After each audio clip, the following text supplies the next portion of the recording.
We made it to module 10 of the Life After Pornography program.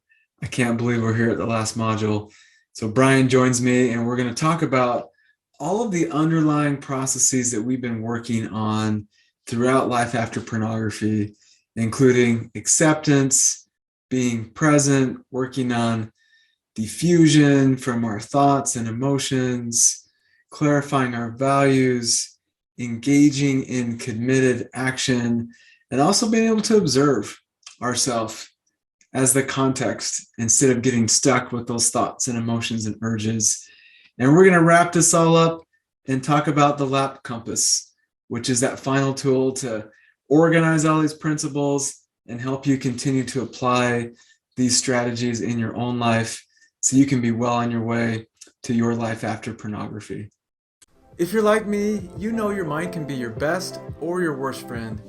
Our mind is an amazing tool that can do incredible things, but our mind can also create problems out of nowhere. Sometimes our mind keeps recommending the same solutions to problems even when they aren't working. I see this pattern play out as individuals try to overcome their anxiety, depression, or even struggles with pornography, using approaches that make sense but aren't very helpful. This podcast will show you how real researchers and clinicians are changing the way we approach mental health and reveal helpful research-supported principles designed to help real people with real problems. My name is Dr. Cameron Staley, and welcome to the Life After Series Radio. So we're back to walk through Module 10 of the Life After Pornography program. And I notice I'm already starting to feel nostalgic, where it's like, oh, like this is coming to an end, having these conversations, walking through each of these modules. I'm already feeling that bittersweet, like, oh, maybe we should make a module 11 or maybe a 12 or maybe keep this party going. But really, this module 10 is about bringing it all together and being able to take all these principles that you've spent 10 weeks or more practicing and learning and implementing to something that can be really practical to take forward in your life. And that is step 11. It's putting them all together and living your life with them. I thought it would be kind of fun to maybe pull back the curtain a little bit and talk more directly about what we've been doing throughout Life After Pornography. So we've mentioned a lot of times that this is based on acceptance and commitment therapy. And as part of that approach, they highlight 6 key processes that they identify as really key for good mental health. And their whole theory is based on this notion of psychological flexibility. So the more that we are aware, the more that we're present in this moment and can live our life consistent with our values, the better well-being that we'll have. And they've identified these 6 kind of core processes that facilitate good mental health. So throughout Life After Pornography, we're not necessarily naming those principles and highlighting them as directly, but all the exercises and metaphors and concepts and practices really are built on these 6 processes. I thought it'd be fun to kind of chat about these a little bit more directly now that people have had an experience with them. So some of you, this might be like, I don't need to know that. I just am glad that this is helpful. For others, it's like, yeah, I kind of want to know what we've been doing. So the first process I want to chat about is acceptance. And so that's part of where that name came from, acceptance and commitment therapy. So acceptance is a really key one, but also that term acceptance, sometimes people have a difficult time with that word. So I often think about this as willingness. And so this is being willing to experience thoughts and emotions and physical sensations without trying to change them or get rid of them or escape them in any way. And so often these things that are uncomfortable, we try to avoid. And acceptance or willingness is really about approaching them and making space for them. And there's so many things we did in lab to facilitate this process of helping people get more in contact with thoughts, emotions, urges, memories, sensations, and creating more space and letting go of that struggle with them.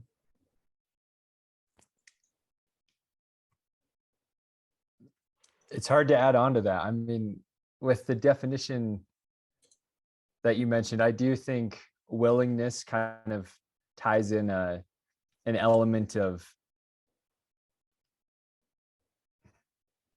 you can, I'm trying to phrase it right, but not changing it. And I think that's kind of what we're trying to get at, is that for all these years, in my experience, that I spent trying to change my emotions or feelings or control these urges, or my behavior, I wasn't accepting of anything. Yeah. And so having that be the first process is important, because you can't really move when you're focused on keeping yourself stuck, as ironic as that sounds. Yeah. But yeah, I think it's cool that they use acceptance and commitment therapy, acceptance being the first and commitment being the last of the processes to guide the overall approach and what it means. And it is key, because I think you're right. A lot of us believe that, oh, if we're feeling anxious, those feelings are the problem. We've got to control those or get rid of those or some way. Or if I'm engaging in a sexual behavior, it's probably the sexual urges. Those are the problems. I got to control those, get rid of those in some way. But what we've learned is the more we try to suppress those and control those, the bigger they get and the less control we have. But like, that's how our mind operates. Like, we got to control. There's so many things we can control in this world. Yes, we can control thoughts and feelings and urges too. But willingness is the opposite. It's like, no, actually, let's create some more space for those and not hold so tightly to those and trying to eliminate those, and just being able to occupy the same space as thoughts, emotions, and urges is really what unlocks agency and allows us to make decisions. And so it really does all start with that willingness. Yeah. And just in a conversation I had with a friend like 2 days ago, I hope I can quote this right, but talked about the more that we force or think that we're in control, the less control we actually have. And it's just the irony of, like you said, how our minds work, but there's a difference between how our minds work for outside problems versus inside problems. And we'll get into that in the next process, but it's just that fundamental principle that those feelings and emotions and urges are there with us. Yeah. That's it. That's the paradox. And that's why folks that have been working so hard get more stuck, because that approach doesn't work so well. So the second process in ACT, and these aren't necessarily in an order. Some people struggle with some of these more than another. And so we present them in a certain order through Life After Pornography. But some people have kind of figured some of these out and just kind of learned them just on their own, or others it's like, oh yeah, I've never really seen that or really struggled with that. And so there's not like a place to start necessarily with these principles, but I think it makes some sense to kind of logically talk through some of these in this order. But the second one is called cognitive diffusion. We like to make up a lot of words in psychology just to sound really important. But the idea with this one is we become our thoughts, or we become our emotions. We actually fuse with them. And so if we have a thought, we view it as absolute or as fact, or that emotion, if we're feeling it, is true, or urges define who we are, that there's no distinction between us and the things that are happening within us. So if you have a thought that I'm an addict, well, it's got to be true. Like, I had that thought. If I think it, it's actual, it's real, and there's no separation from that. And so part of what we're doing with working on diffusion is separating ourselves and recognizing that, oh, I had a thought that I'm addicted to porn, or I noticed an emotion of fear showing up, or, oh, there's a sexual urge. Isn't that interesting? Look at all these messages that are coming, and I'm able to observe all those. And so some of this is kind of decreasing the believability of some of these thoughts, or even just putting categories on these, like, oh, that was a thought, that's an emotion, that's an urge, without needing to judge them or view them in a negative way, but really diminishing some of the power that these thoughts and emotions and urges have over us when they're right here in front of our face. As we can take a step back and look at them, they really can be there, and they are not the ones calling the shots. But if there's no separation between our thoughts, emotions, and urges, we are fused, we are stuck, and that is a lot of the problem. I think it's surprising to me how long I went without figuring this out in my life, that I was not my thoughts. You think someone would have like snuck that into a conversation at some point, like, hey Brian, how are you? Also, you're not your thoughts, don't worry about it. But nothing, nowhere, no book, no school, nobody taught me that. Yep. And so it's just amazing to me that I spent so long fused, to use the terminology, to the thoughts and the feelings that I was having, and how much of an impact that had on my mentality in my life. So the diffusion of that is that separation, like you mentioned, and I think it just alters the relationship that you've had with your thoughts and your feelings and emotions. And I think there's two sides to this. The one being quite literal, in that in the past, your thoughts and feelings were dictating your actions because you perceived them as true and real, and you had to listen to them. And on the other side, there's this more emotional aspect to it, where I grew to despise and resent my thoughts and emotions and urges. And neither of those two elements are recipes for a happy life.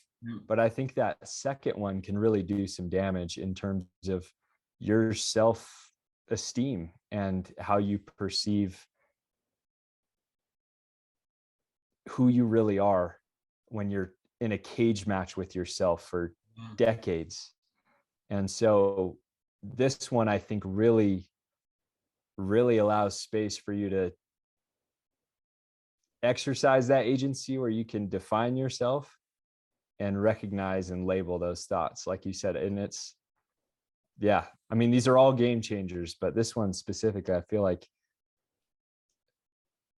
in my experience and people I've talked to who struggle with pornography, this is one of the big ones. It's one of the bigger ones. And I think that's something I've observed as I've worked with a lot of folks around this concern, is often individuals that struggle with porn are pretty bright. They're pretty analytical. They're pretty rationally oriented. They spend a lot of time in their head. And so they lose that separation with their thoughts. And I agree with you. Like, wouldn't it be great if someone's like, hey, by the way, you're not your thoughts? Really? Like, that is so helpful, because we spend so much time in our head that that's often not a thought that we have, that we are the one thinking these thoughts, but these thoughts are not us.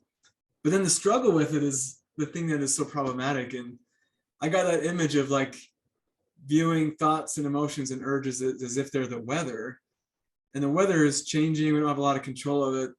But imagine going outside when it starts to rain and you start fighting it, struggling with it and calling it names, and like just trying to punch all the raindrops as much as you can. It's like, it's going to rain or it's not going to rain. Like, sometimes it rains hard and sometimes it doesn't. Sometimes it's a little bit of sprinkle. Sometimes it's sunny. Sometimes it's cloudy. Like, those things come and go. But to get really, really upset about the weather would really limit our wanting to leave the house or do any activity. It's the weather. Like, we can still live our life regardless of the weather. But with these thoughts and emotions, like, we can't. And they dictate what we do. So if we have an urge, we must obey it. And it's like, no, you can have an urge, notice it, and obey it or not. Like, you can notice that it's raining outside and go in it or not. Like, it's okay. But I think you're right. That thought of struggling with the weather, just like we do our thoughts, emotions, and urges, seems kind of absurd. And yet we do it all the time because we don't even know that's an option not to struggle with it. So to all science teachers out there who are teaching about the weather, you got to work this one in. You got to tell your students, help them out, save them. It's a big one. The third one is being present. This is also a big challenge because I think our mind likes to be busy. It likes to plan for the future. It likes to rework the past. And both of those activities are not in the present. It often wants to take us away from this moment. And in this moment, we are living, we are breathing, we are feeling, we are connecting. This is where life is occurring. But also sometimes there's discomfort and there's conflict and there's pain. Being in our bodies sometimes is uncomfortable and feeling things. So our mind's like, oh, I'm here to the rescue. Let's get out of this moment.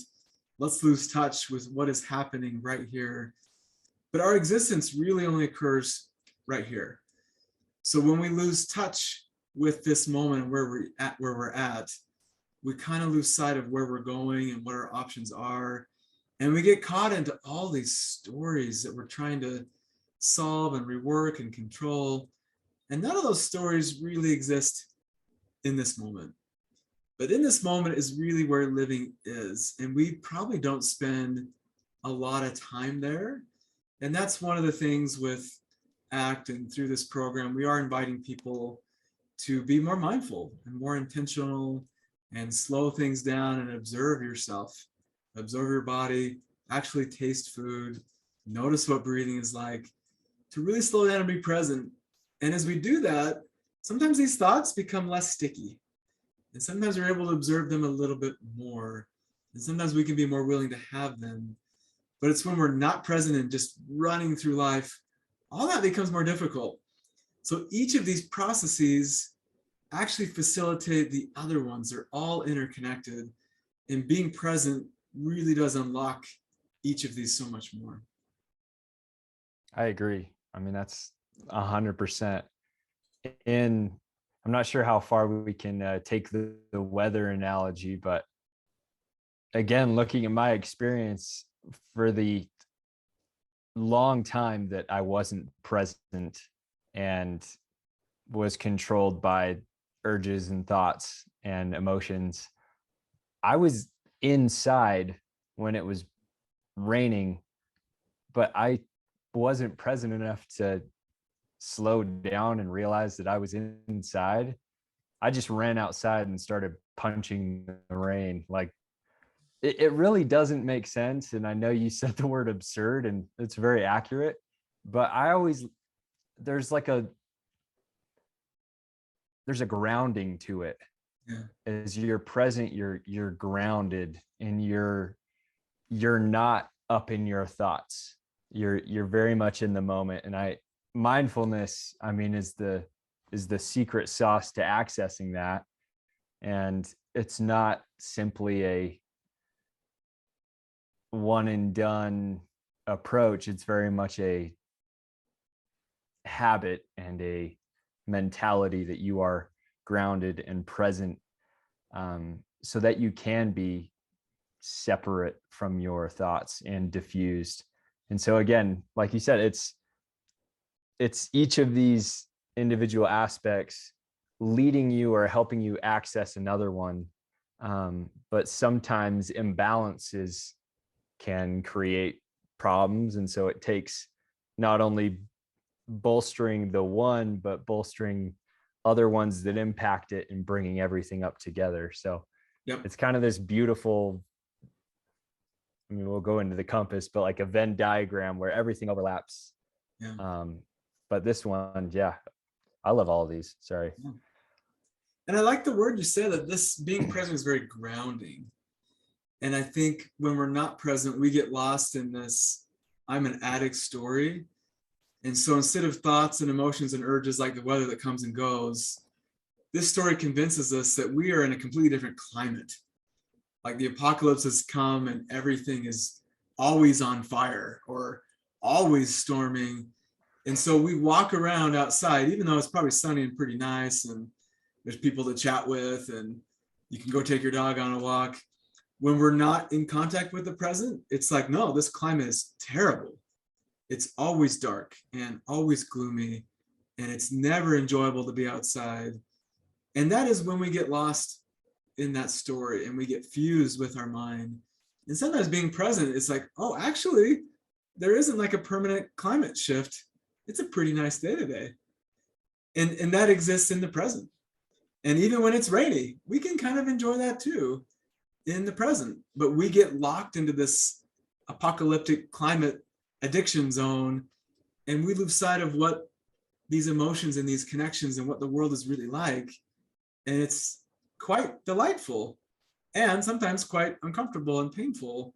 But either way, it's alive and it's real. And we lose sight of that when we disconnect from that present. One of my favorite quotes, I think it's so cool to quote you as I'm talking to you.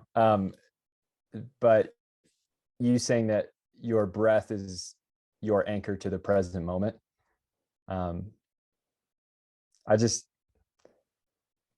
I've noticed that sometimes if I'm out working or something, I won't be able to really stop and do like a formal mindfulness exercise.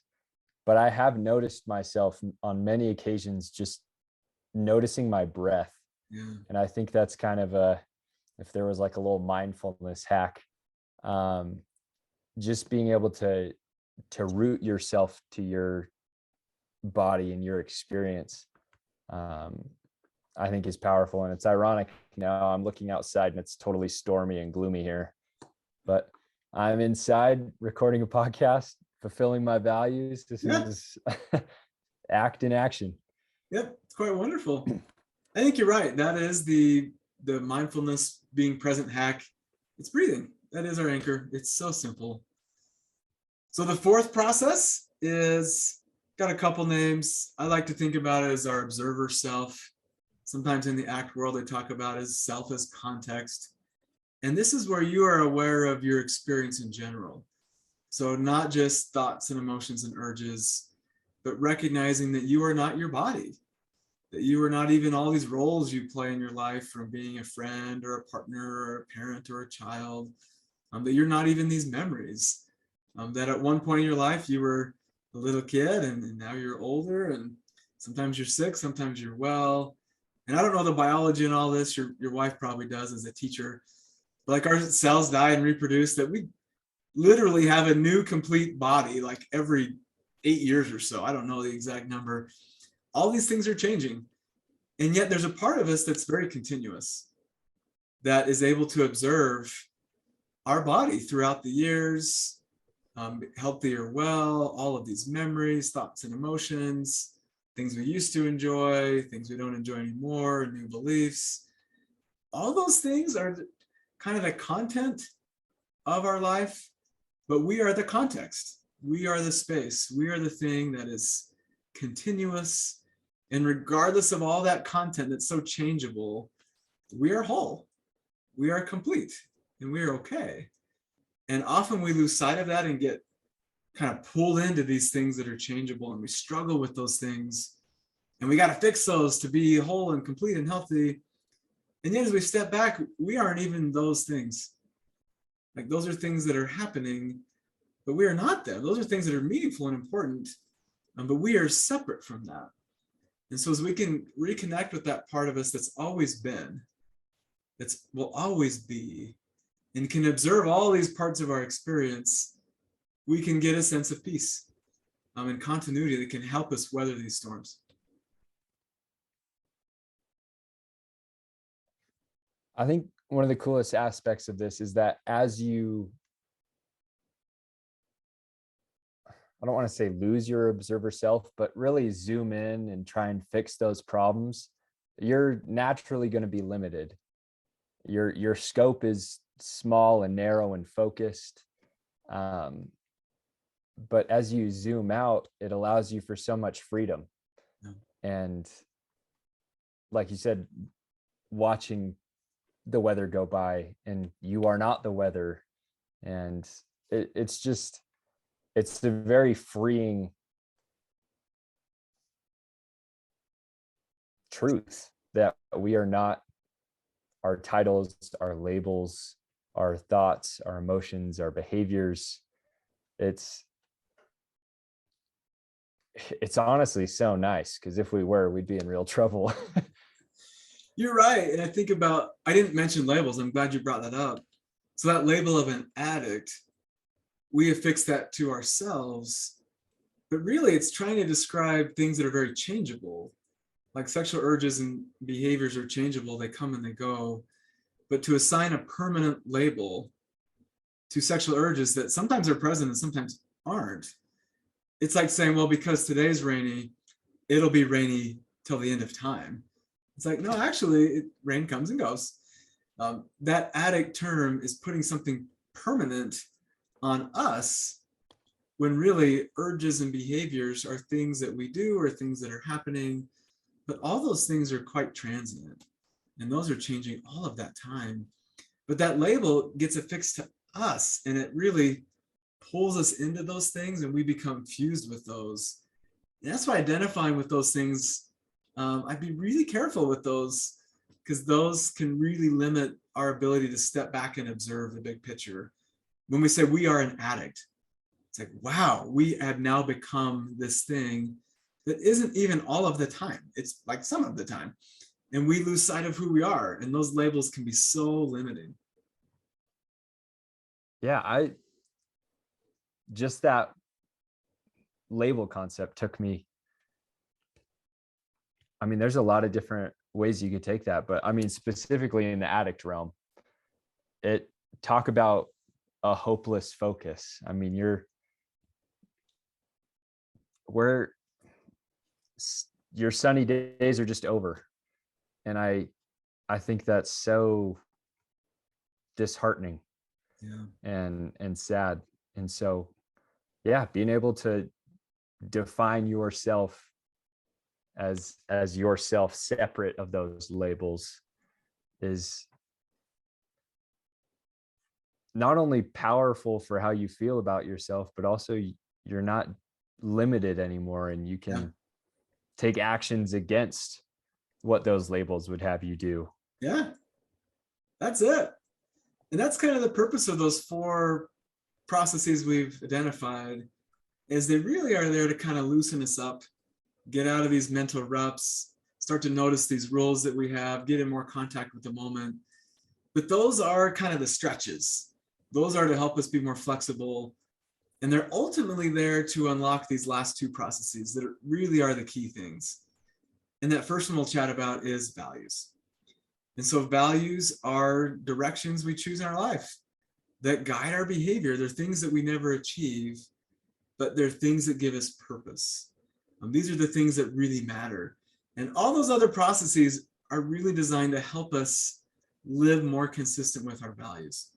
And sometimes we get so stuck with the struggle and so stuck with fighting the weather that we lose sight of what we even care about, what this is all about, what really matters to us. So our relationships take a back seat, and we neglect our physical health and our mental health, and we're not pursuing education and career and meaningful leisure activities. Like, all that goes away. We lose contact with our values. And when we do that, we lose a lot of meaning in life. There's a lot of suffering that occurs when we're not living our values. And sometimes people continue to view pornography in an effort to soothe themselves, simply because we're not living in meaningful ways. And so that's a big part of it, is like, okay, as we start to let go of this struggle, let's start to identify what really matters in your life. And let's make sure that that is where we're headed.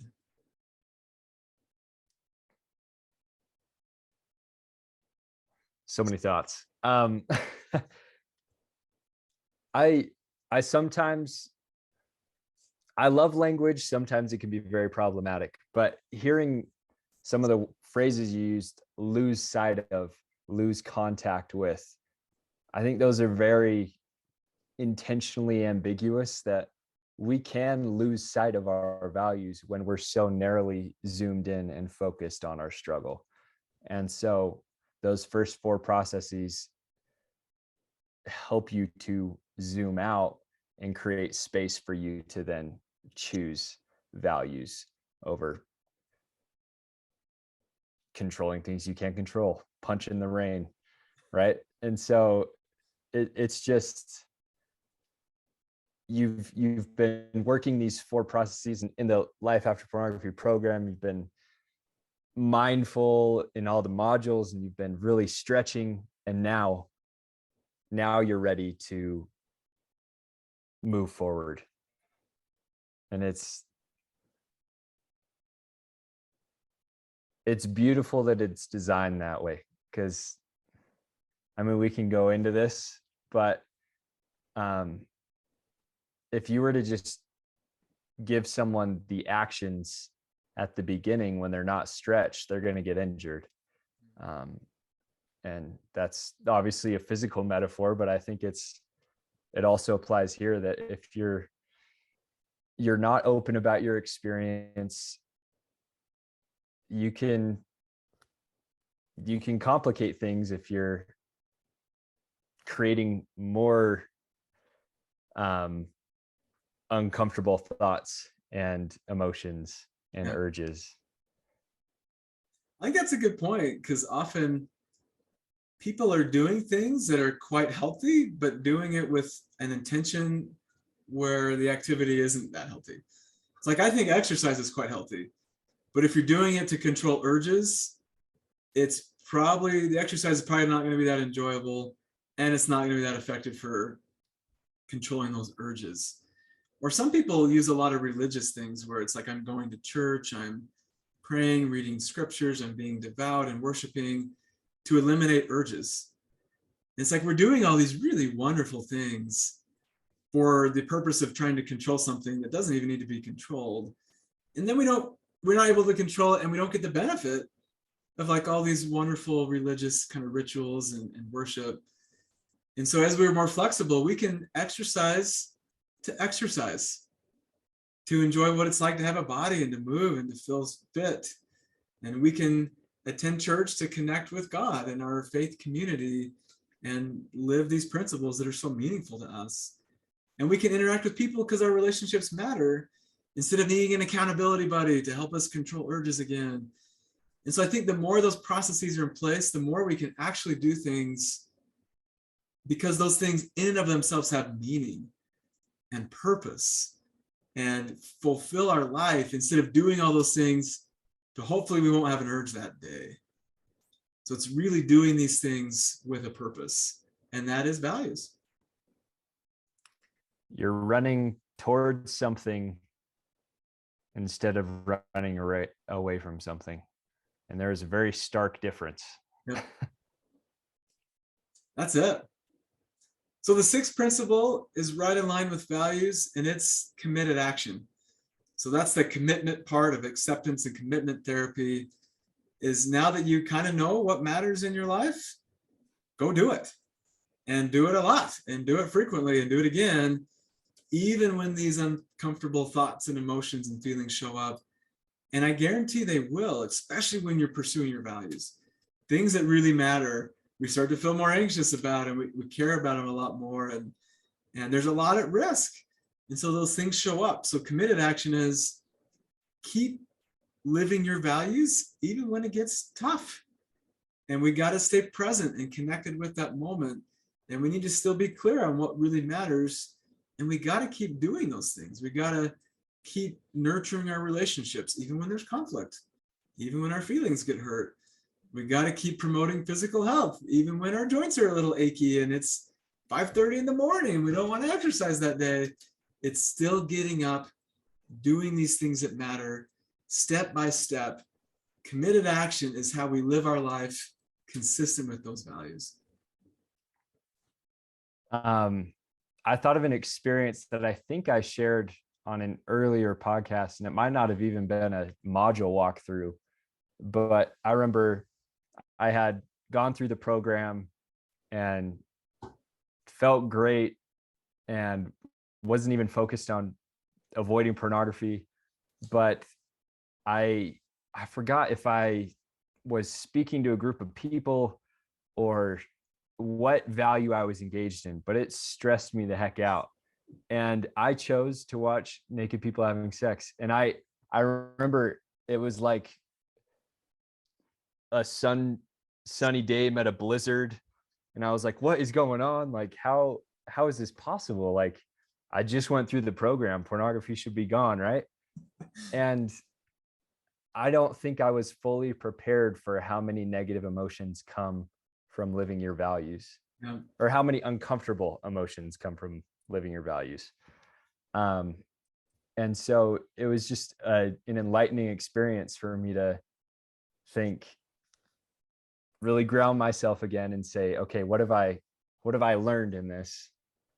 And say, no, I know how to handle those moments now. And granted, it caught me off guard. And but now, as I've continued to do very uncomfortable things, but as you apply these principles, and again, they're not just I don't know, it's not like you can just do one push up and all of a sudden you're fit. It's very much a consistency. It's a way that you live. And the homework for module 10 is to continue doing these things, to continue being mindful, and continue pursuing your values. But I saw that as I lived my values and continued to give myself space to choose how I was going to interact with those uncomfortable thoughts and emotions. That's it. And it gives you that roadmap to how to do it. Instead of this idea of like, oh, I'm going to get rid of urges forever and then I'm good to go. It's like, no, this is more realistic about how life works, is we will continue to have thoughts and emotions and urges, and that is okay. And we'll have new ones, new thoughts and worries and struggles the more we live this life, and that is okay. And the more we can know that and anticipate that and navigate that and do it in a consistent way, you really are building a life worth living. And so I know we covered a lot of principles really quickly. These are things that are really built in throughout the Life After Pornography program. And so you don't have to remember all those terms, but just know, like, yeah, these are based on really sound principles that are not just to overcome pornography or to address compulsive sexual behaviors, but these are the principles. I guess this is the reason why ACT is a treatment approach for most mental health concerns.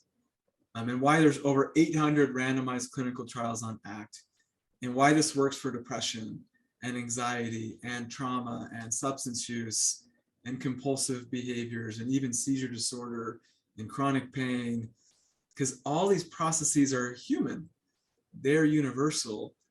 And as we learn about them and operate them and become more flexible, we can promote our mental health in all of these areas. So sometimes we get caught on these constructs and labels, and we say, oh, this is an addiction, this is an eating disorder, here's a mood disorder, here's anxiety over there. Sometimes those are labels that are just talking about some symptoms, but underlying what's driving those symptoms are pretty much the same. A lot of these are based on avoidance, and not only avoidance of people and situations and things that make us uncomfortable in the outside world, it's avoidance of stuff inside. Like, we're so good at avoidance, we'll avoid things outside and we'll avoid things inside, like those thoughts and emotions and memories and sensations. That is the pathway to mental health struggles, and it's universal across all of the conditions. Like, you can fill in the blank, it's like, yep, this applies. And so the reason why ACT is considered a transdiagnostic treatment is it is addressing those underlying processes that are maintaining all these mental health concerns. So this is so much more about overcoming a sexual problem. This is a better way to live your life. And so if you've gone through this program and got some help with porn, that is wonderful. If you're like, and sometimes I feel kind of anxious and sometimes I feel kind of down, these principles apply. Or sometimes I've gone through some traumatic stuff in my life, how do I move past that? These same principles apply, which for me is really exciting. It's not just like, oh, I learned something, oh no, now I gotta learn something different. It's like, how can we continue applying these principles into more areas of our life. And that's the beautiful thing about it. And it's a little ironic that it took a 12-year-long pornography struggle for me to figure out how to better live my life. And I'm glad I did. It's weird to be in a place where I can say I'm thankful for it, because it taught me those symptoms led me to a solution for the underlying concern. Yep. And I think regardless of the struggle, it can lead you to a better life. Yeah. And there's something beautiful and slightly frustrating about that. But it's just part of the human experience. And so being able to take that in, and again, these steps, I use them in everything. And it's so fantastic to implement them in being a newlywed, and everyone thinks that everyone's getting into fights and having complications, and being able to have a wonderful relationship because of these principles, and being able to execute on my career ambitions, and being able to fulfill my responsibilities within my faith in the church. And it's as much as these principles overlap in helping each other, they overlap in helping every aspect of your life. I love that. That is it. That is it. And so to help people kind of bring these all together, I put together the LAP compass that's available in that 10th module. And it's based on the ACT matrix, which is just another way to kind of conceptualize these processes just in a simpler way. And I really like this tool. So in the end, I like going deep, but I also like to simplify it. So I know what to do in each moment. And it really comes down to there's only two options. We can approach things we care about. We can recognize what our values are and do things consistent with those. That's approaching life, doing what matters. That is one option. The other option is when uncomfortable thoughts and emotions and sensations show up, we can try to get away from those. We can try to control them or avoid them or escape from them. That's it. So in any given moment, we can choose to move towards this life we want and approach our values and live consistent with them. Or we can move away from all of that to try to get away from discomfort and urges and thoughts that we don't want. But that's it. There's only two options. And being that observer self allows us to notice this in any moment. Do I want to do what I care about, or do I want to really try to get away from the discomfort and get farther and farther away from my life? That's it. So the compass really puts that all into one really easy visual where it's like, okay, what are my values? And what am I trying to do that's consistent with those? Oh yeah, that is approach. Oh, what is that uncomfortable stuff? And what do I typically do to avoid that? Oh yeah, I isolate, I withdraw, I look at porn. Oh, those are moving away. Those are avoiding things. That's away from my life. What are those values again? Those things that really matter. How can I do more of that stuff and less of the avoidance stuff? And that really is everything we've talked about into one really simple model. We approach our life or we avoid discomfort. That's it. I love how simple it is and how simple it can be. And I like how it's separated with the inside outside world too. Oh, And I think that was an important piece for me, because I mean, up to the point before I started this program, I had no concept that there was a difference between yeah. inside and outside, and how solving those problems can create more problems. And so it was just, it's cool to have the entire ACT and Life After Pornography program really consolidated in this compass and this tool. And it's easy to visualize. And I mean, you can put the thoughts that come into your head on the compass and see which way. I know I've done that again many a time. It just helps you visualize and again put distance, because you are the observer self. Yep. Yeah, I love that. Just like with a compass, it helps you clarify your heading. It helps you reorient and do what's right. And sometimes we get lost in the woods and get disoriented and don't know where to go. But when you have that compass, it might take a few minutes to look at it, kind of line it up with north, figure out where we are again, and then we can move forward. That's really what it's all about. So to help with that, I've added some additional kind of trainings and workshops in Life After Pornography that are just really based on feedback that I got from people that say, you know what, I recognize being aware of my emotions are really helpful, and I kind of struggle with that. So there are some additional trainings like the Enhancing Emotional Awareness course. That's a really big one, just to get more comfortable with naming emotions, creating space for those, recognizing their purpose, and being able to use those to guide your life instead of trying to struggle with those. Another course we added is the Healthy Sexuality course. So for many people, they've spent so much time trying to not do something, we forget about what is healthy sexuality. I don't even know where to start. How would I even define that? What are the principles that would guide that? So that's an important additional course as well. And then we also have the Restoring Connections course. So if you are in a relationship or really distant from all the people in your life, these are guidelines on how to reconnect with people in a way that increases the probability that those conversations will go well. Also, there's a little ebook in there for partners of those that struggle with porn, to how to understand this and be supportive. So there are a lot of helpful resources, in addition to the ones that are already built into LAP, including the expert interview series. That for me is a hidden gem. I mean, it's 12 interviews with top researchers and clinicians on ACT and sexuality and pornography. And I got to sit down and chat with them and learn from them. I love those. That is such a really meaningful part. And so there's so many things we can learn. And like you mentioned, this is an opportunity to learn and to grow. And we've put a lot of those resources in there to help facilitate that. Check them out. I don't know what else to say. If you're listening to this module, I would assume that you've done the walkthrough of the 10 and know the approach. And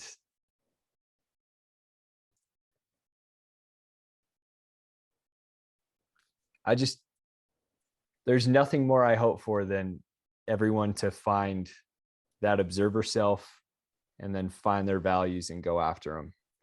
And there's so many resources in this program, and having been through all of them, and I think 10 of the 12 expert interview ones, there's always more to learn. And I think if you've recognized the pattern of how much you can unlock with learning in each of these modules, that's just a continued process.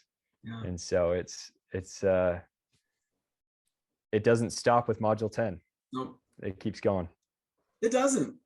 And so to help people with that, I recently developed the Life After Pornography Coach app.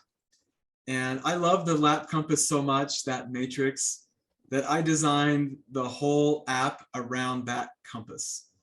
So Life After Pornography, the online version, really is an experiential way to experience ACT and to learn from each of these concepts and practice these processes in your life. And I also wanted to create something a little bit different for people that have gone through Life After Pornography. That's like, wow, this is wonderful. How can I keep learning and growing and maintaining this? And that's really why I developed the Life After Pornography Coach app. So in that one, it is structured around the compass. And there's 2 modules on each of these quadrants to really be even more directive and explicit about how to use each of these in really practical, meaningful ways. And that mindfulness part is so key in becoming that observer self. So in LAP, we've got these 9 recorded mindfulness exercises that people can go back through and listen over and over. But in the Life After Pornography Coach app, I have over 200 specific mindfulness exercises where you're not listening to a recording. I actually want you to cultivate these skills more intentionally.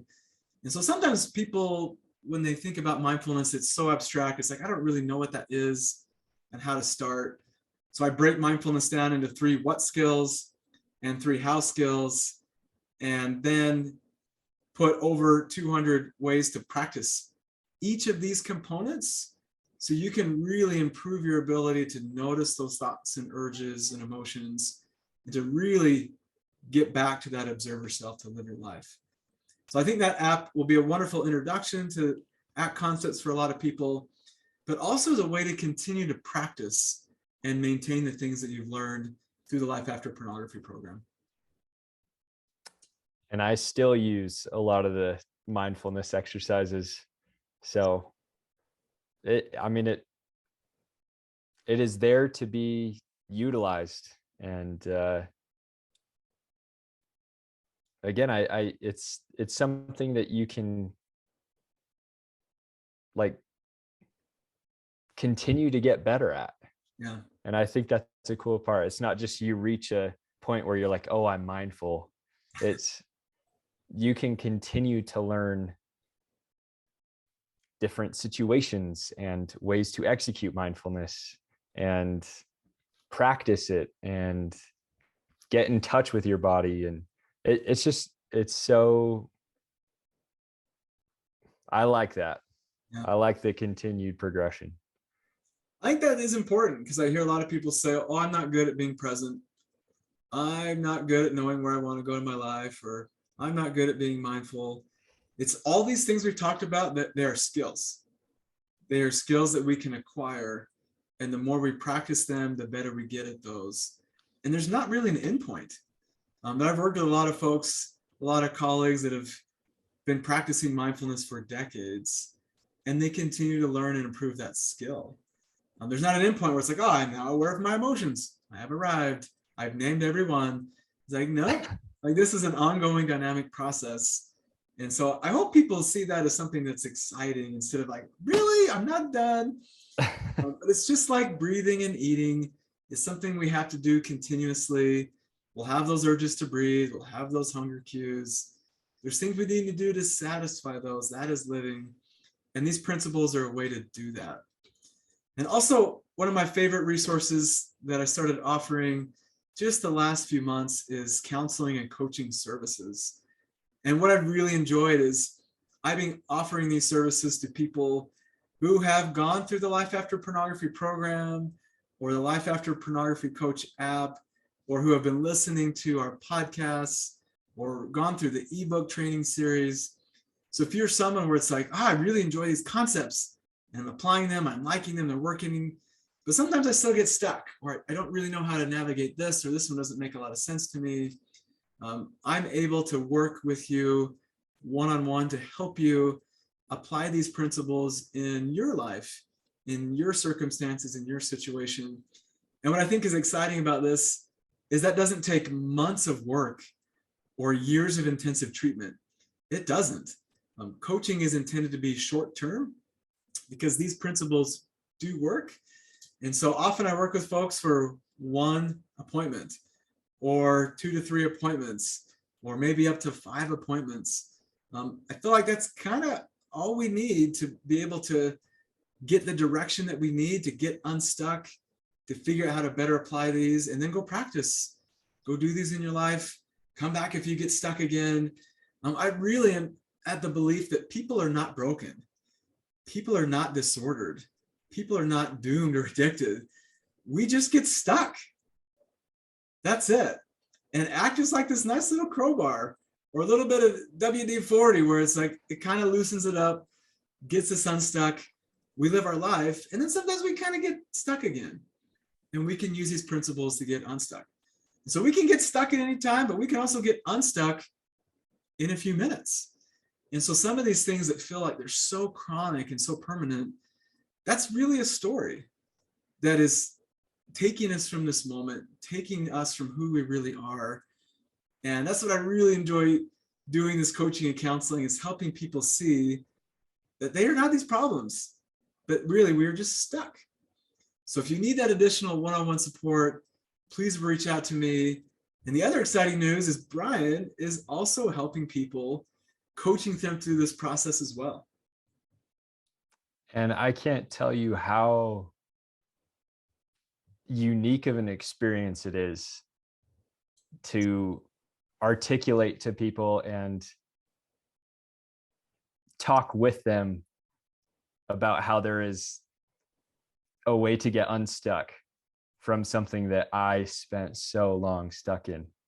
And so it's so beautiful.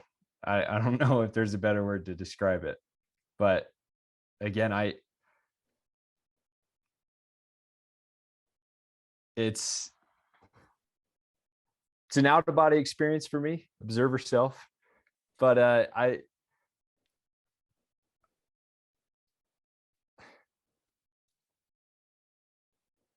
it's